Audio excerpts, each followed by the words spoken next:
अब हमारी बात समझ में आ जाए तो समझ लो, जैसे पता है कि अब ये नौकर भाग जाएगा, नहीं तो होता है और काम करा लो, जितना करा लो। कंजूस आदमी हो तो क्या सोचेगा, और काम करा लो जितना। ऐसे ही ये भागेगा, ये मरेगा, ये नष्ट होगा, और भजन करा लो, जितना भजन करवा लो इससे, जितनी जगत की सेवा करवा लो, जितना दूसरों का मंगल करवा लो। इसको ये नहीं कि खूब सजा धजा के खूब सोआओ खाओ पियो भोग। अरे धोखा धोखा, भारी धोखा। इससे दुलार करना धोखा, इसका बहुत दुलार करना मतलब दुर्गति का पूरा पक्का इंतजाम कर लेना। अब ये बात सबकी समझ में नहीं आएगी, क्योंकि बहुत प्रचंड भगवती माया का आकर्षण है, इसी से तो आकर्षण है।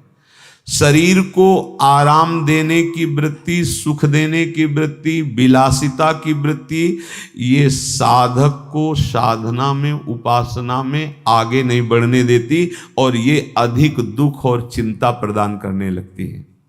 हरिजन छाड़े विषयन की करत गुलामी। बहुत सावधानी, कड़वे वचन जरूर हैं।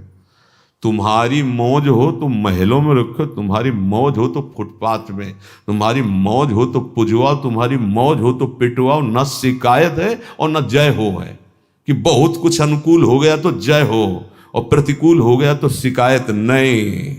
तुम सिर्फ मेरे हो और मैं सिर्फ आपसे प्यार करता हूं, बस। ये बहुत सावधानी की जरूरत है। साधक शरीर को आराम देना, विलासिता। अब ये कोई हम कथा नहीं सुना रहे, घटना सुना रहे, क्योंकि जीवन भ्रमण में रहा है। नवीन साधक थे, बहुत अच्छे, वेदांत में प्रवीण थे, पढ़ने में, चिंतन में नहीं। तो बहुत लोग आने लगे थे सत्संग में। तो कुछ लोग जो धनी मानी होते हैं, फल फूल लाना, थोड़ा और अच्छे अच्छे पदार्थ लाना, हाथ जोड़ के पूछना, स्वामी जी आप कोई सेवा बताइए, और कुछ भेंट रख देना। इससे उपासक को प्रियता होने लगती है। ऐसे लोगों में खतरा, जो तुमको नमस्कार भी ठीक से न करे उसकी तरफ तो देख लो, ये उल्टा मार्ग है। सम्मानम कलयाति घोर गर्लम। और जो तुम्हें नमस्कार करके बहुत मीठा मीठा और बहुत अनुकूलता प्रदान करे तो दृष्टि तुम्हारी ऐसे होनी चाहिए। तो सार बात उनके अनुभव की बात थी कि मर भले चाहे जाए। अब साधक में बचाएंगे तो भगवान है ही है, एक बार थप्पड़ लगा के लाइन में ले, तो उनका मर चाहे भले जाए, पर विषयी पुरुषों की दासता स्वीकार न करे। इसलिए संगम त्यजेत मिथुन व्रति नाम मुमुक्षु सर्वात्मना न विसृजेत बहिरेन्द्रियाणि। सौभरी जी, संगम त्यजेत। संग का तात्पर्य भगवत भाव से सबसे मिल रहे हैं। हमारे प्रभु, हम लोग भिक्षुक हैं जो ऐसे हाथ उठा के चुपचाप रख दिए, जो सामने आ गया भोग लगाओ खाओ, जैसी व्यवस्था, परिचय नहीं होना चाहिए, वही करें।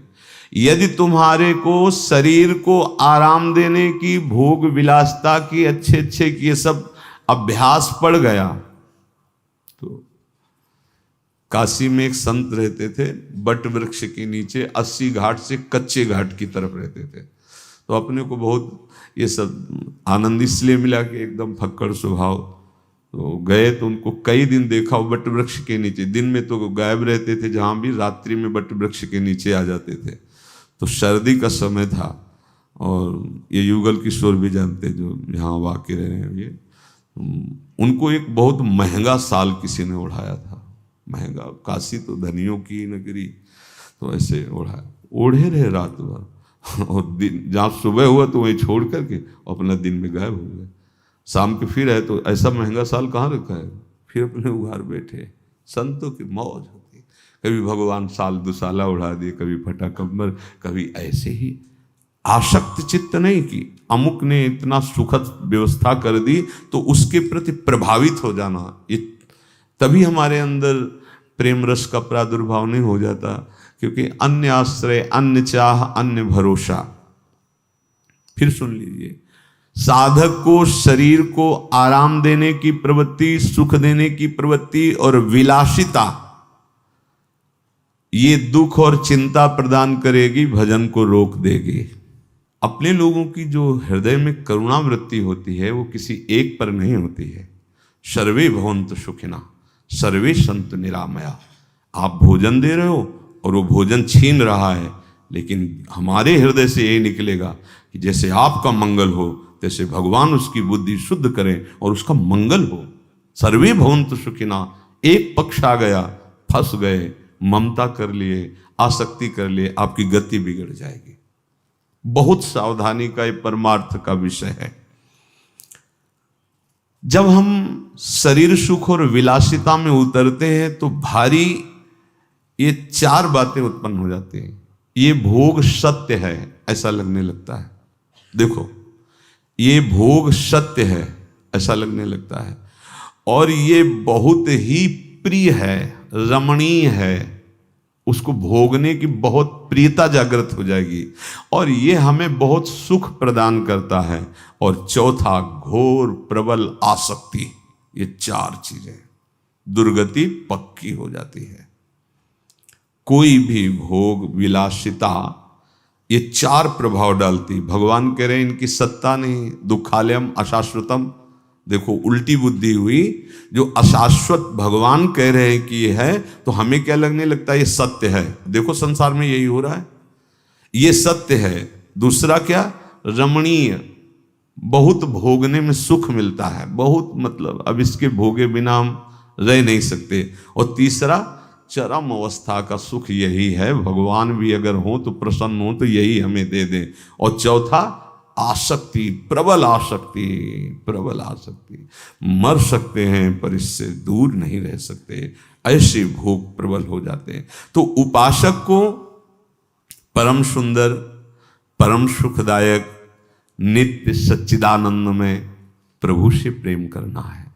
तभी हमारा आवागमन, तभी दुख, चिंता, शोक, नाना प्रकार की विपत्तियों से हम बच पाएंगे। इसलिए बहुत सावधान रहें शरीर की विलासिता से। अब आगे की बात कह रहे हैं, साधक बोलने में चूक ना करे। अगर बोलने में सावधानी नहीं करेगा, सावधानी नहीं रखेगा, तो जबान से जो भजन होता है उसका प्रभाव रुकने लगेगा और आपका मन भजन से हटने लगेगा। पहली सावधानी, पहला नियम लो कि हमको बहुत बोलना नहीं है, बस भाई भाई हर समय लगे रहना, वही प्रपंच की बातें। पहला संयम वाणी का लो, हमें बिना किसी विशेष कारण के बोलना नहीं है। और ये ज्यादा परेशानी इसमें नहीं पड़ेगी यदि नाम जापक हो। अब एक बार बताया था पीछे कि अब सबको अलग अलग अनुभव होते हैं ना, अलग अलग भजन का। जैसे अपने गुरुदेव भगवान ने बताया था संन्यास मार्ग में कि निरंतर मंत्राकार वृत्ति करने के लिए ये जिह्वा का अग्रभाग, तालू और दांत के जहाँ जोड़ है वहाँ, जैसे ऐसे, मतलब वो तो अंदर का विषय है ना, नीचे की तरफ होगा तो विषय चिंतन होगा पक्का। आप देखना जब विषय चिंतन हो रहा होगा तो जिह्वा का अग्रभाग नीचे के दांतों की तरफ होगा और ये मुद्रा आ जाती है।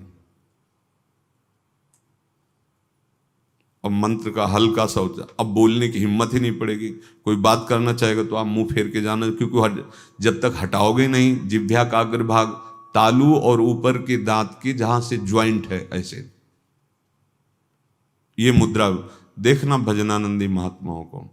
या तो उपांशु में अगर वाचिक नाम जप रहे तो ऐसे चलता मिलेगा, और जो थोड़ा अंतर की तरफ, और आप हमारे गुरुदेव भगवान को देखना तो यहाँ हिलता नजर आएगा, यहाँ हिलता, देखा है आप लोग, हिलता नजर। जब कभी जैसे चार लोग कोई बात करने लगे तो यहाँ एकदम नहीं तो शांत अंदर मानसिक, अगर जरा सा हुआ तो इतने सावधान यहाँ से चलने लगता है। अब आपका मंत्र चल रहा है तो आपको बोलने की हिम्मत ही नहीं होगी। जब बोलने का आएगा तो एक मन से अब उसको हटाना पड़ेगा ना जिह्वा का अग्रभाग नीचे, तभी तो बोल पाओगे। तो व्यर्थ की बातें अपने आप बंद हो जाएंगी। दूसरी बात, अगर बोलना है तो पहले ये देख लेना है कि हमारी इस वाणी में किसी की निंदा तो नहीं हो रही है। कभी कभी प्रशंसा करते करते निंदा हो जाती है, यार बहुत अच्छे वो साधक हैं, बहुत अच्छा, मतलब क्या उनकी दिनचर्या ऐसा ऐसे ऐसे, और भी हमने देखा है उनका, बस ये और वो। यहां तक तो ठीक था, इसके आगे जो हुआ वो तुम्हारे सुकृत नष्ट करने वाला हो जाएगा। वाणी, पहली बात तो हमको ज्यादा बोलना नहीं है, उचित बोलना है।